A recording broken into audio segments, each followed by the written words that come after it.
My friends and I were planning a bicycle vacation. Since we all lived in Memphis, we figured Florida would be a good place to go. So we made a plan and set a date. But as the date got closer, things began to unravel. 2 full days of driving, schedules, flights, work. Too much hassle just to ride a bike. It was beginning to look like the trip wasn't going to happen at all.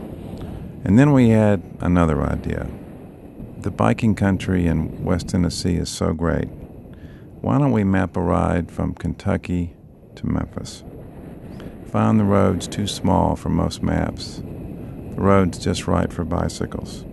Yeah, what's wrong with that?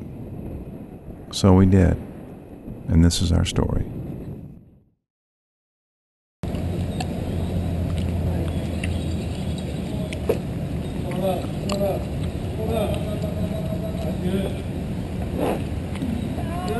I think that was going to be good back there. Who are we missing? Are we under 11 of us? Are y'all ready to go? Everybody got your seatbelts on. Yeah. Rolling. Hey, turn the air on. AC. AC back there. There's AC here too. Yeah. We got our own. Woo! By now we started calling ourselves the K2M team. After all, we did have sponsors, and that made us feel kind of special. We weren't on vacation.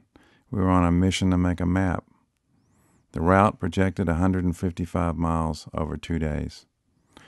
We decided to reserve a base camp hotel Friday night at the halfway point in Ripley. Early Saturday morning, we drove about an hour to the Kentucky border to start our day 1 ride, which would end at the same hotel in Ripley. We were excited, and we all wanted to ride, but one of us had to stay behind and drive the sag wagon. We had agreed to take turns. Laura heroically agreed to be the first driver.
Our unexpected adversary that day was a 12 to 15 mile per hour headwind right out of the south, and we were riding dead into it. It wasn't just slowing us down, it was wearing us down too. We were so concerned about rain, I don't think any of us gave the wind forecast much thought. We had packed food for lunch and were able to stop at Tim's childhood home in Ridgely, where we ate and rested our legs. The next 35 miles would be on the Great River Road along Highway 181, right on the Mississippi River. I knew some of this highway was on top of the levee, but I was surprised to discover a 35-mile stretch of what has to be one of the most beautiful biking routes anywhere. After about 10 miles, you sort of drift into another world. It's like being on the ocean.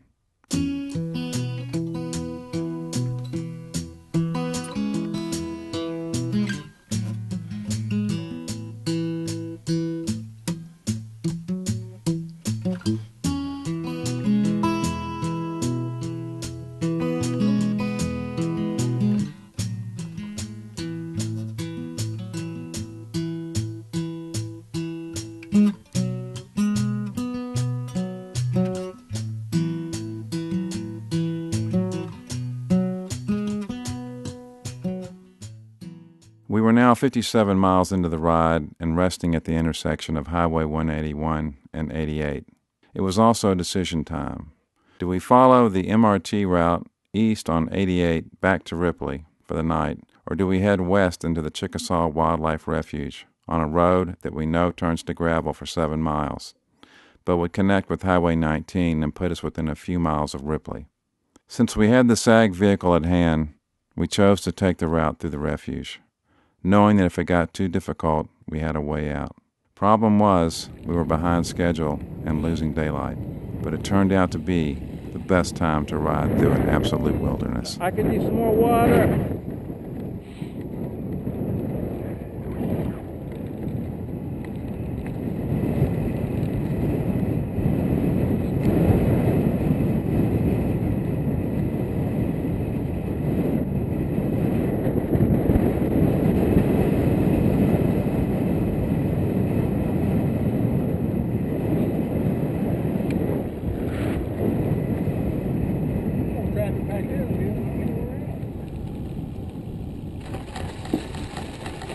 When the road first turned to gravel, it was mostly hard packed with some asphalt underneath it. I found it challenging but not that difficult to ride.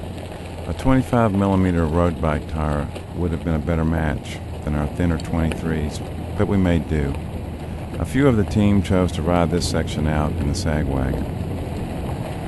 I could tell from the watermarks on the trees that the wildlife refuge must flood during the high water seasons, which explains why this road is gravel in the first place. But it was worth it to ride through such a remote wilderness. Don't expect your cell phone to work here. By mile 70, I was riding out of the Chickasaw Wildlife Refuge and onto a paved road out of the bottomland. But I was climbing a steep bluff that felt like Mount Everest. First the headwind, then the gravel, and now this. Oh no. Although daylight was fading fast, I was now only 5 miles from the hotel in Ripley, 5 miles from cold beer and dinner at the Mexican restaurant in Ripley. We were now halfway home. It's been a great ride. A little windy yesterday, but the roads have been great. The traffic has been great. Not very many places to stop, so you should bring your own food. But great scenery. Enjoyed it thoroughly. See how today is. None of us were looking forward to the first 10 miles because we would be riding along Highway 51, which is a divided 4-lane highway. It's the only route over the Hatchie River, so there's really no alternative. Not yet, anyway. But it turned out to be a piece of cake. It was newly paved, and the shoulder, which looks like a giant bike lane, was at least 12 feet wide, and there was very little traffic on this Sunday morning. We made good time to Covington, where we left Highway 51, and our route turned west, back towards the bluffs of the Mississippi River. By then, we all had one thing on our mind: breakfast at the Gilt Edge Cafe at mile 108. Bacon, hash browns, a white toast. Pancakes, 1 egg. Pancakes. The cafe and its customers are very bike-friendly, and they welcomed our large group with open arms. Breakfast is served all day long. So we left Gilt Edge, powered up from a full-on country breakfast of scrambled eggs, hash browns, pancakes, and grits. Our next stop would be the historic town of Randolph, which sits atop Chickasaw Bluff No. 2, with a panoramic view of the Mississippi River. By now, we were only 40 miles north of downtown Memphis, and riding on roads we knew well from our regular weekend trips out of Shelby Forest. From Randolph to Memphis, the bicycling terrain looks like a picture from a bike trip catalog. The route winds through gently rolling terrain on roads lined with thousands and thousands of towering oak trees. Oh, here we go, down into the bottomland. At about mile 125, you begin another descent into the Mississippi bottomland. The land opens up to reveal thousands of acres of farmland that are underwater at least once a year. Watch for Black Springs Road at mile 127. It's your way back up the bluff. It's a steep climb and is known by local riders as Heart Attack Hill. The only way up for most is in top gear, weaving your bike from left to right. It's actually easier to ride up than walk. After the climb, the route winds along the bluff, with the river appearing frequently through the trees. At mile 137, you officially reach the edge of Shelby Forest. There are water and restrooms at the visitor center near the entrance. Or if you ride a bit further, you'll find the famous Shelby Forest General Store. They can serve up a good chicken wrap sandwich, and they have a great deck for taking a break and hanging out with the rooster. As we pedaled away from Shelby Forest, we were only 16 miles from downtown Memphis. As we approached the Loosahachie River, the route would take us along North Watkins Street, which is actually a divided four-lane highway. The motorists here are very used to seeing bicyclists, so it's an easy crossing. Then the route cuts through a North Memphis neighborhood to avoid busy Highway 51. We are now on North 2nd Street, which bridges the last river we have to cross, the Wolf River.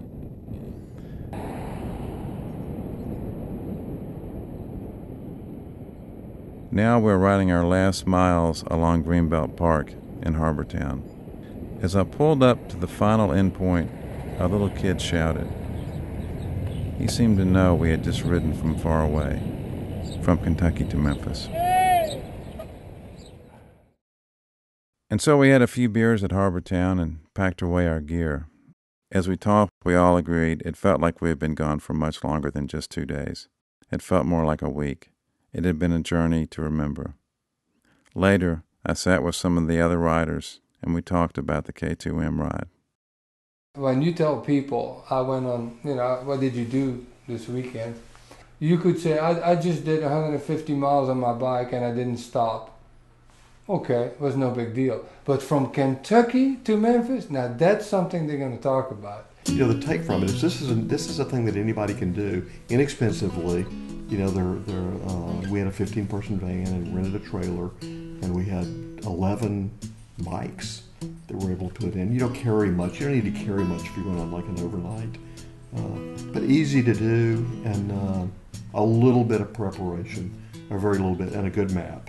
We were in the Delta area for the most part of Tennessee, which is going to be really close to the river. But the lake, Reelfoot Lake that we rode around, and the county that I'm from, Lake County, is all flat. And then those western parts of Dyer and Obion and some of those other counties, over next to the river, it's really flat. So it's pretty easy riding. And then when we got up on the levee road after the lake, I felt like we had the world to ourselves. There was virtually no traffic at all. It was like the road was paved for bicyclists. My best experiences on the trip were on the gravel road, which, yeah, I loved it. To me, it was such a challenge to be mindful and not fearful, but steady and grounding down, finding the hard ground, not getting caught up in the loose gravel, and being very determined that I was going to complete that part of the ride more than any other part. And I did, and that was very rewarding. If you could go back and say, what were the 2 favorite things that you're always going to remember? I think on the first day is the gravel, and then the second day, the really, the point that you go like, whoo, what is this here? Was the lookout at Randolph. Never expected anything like that, and everybody was the same thing. It was like, wow. We all had GPS iPhones. We had this map that was done, and we still frequently we broke into a couple of groups. There was a group a little bit ahead and a little bit behind, and we had we went off on some tangents. People took off. So so I think the map is a important thing here. Well, we had a tough time on the ride for sure because we probably had about a 15 to 18 mile an hour south wind, and no, it doesn't always blow, and it certainly doesn't blow that hard. And I've ridden that Great River Road hundreds of times, and that was probably the strongest wind I've ever ridden in. It really is neat to have done it all in 2 days, and kind of think, well, that's pretty cool. We rode from Kentucky all the way to Memphis, and of course it's not for Well, I was going to say it's not for the novice rider, but we had some novice riders, and because we had a support van, you know, you can ride 20 miles instead of 70 each day, and just do your whatever you feel comfortable doing. But yeah, I mean, we had a great time. You know, I think 2 people, 4 people, or 15 people. I think it was pretty cool. Yeah, I enjoyed it. Glad we did it, and probably ought to do it again.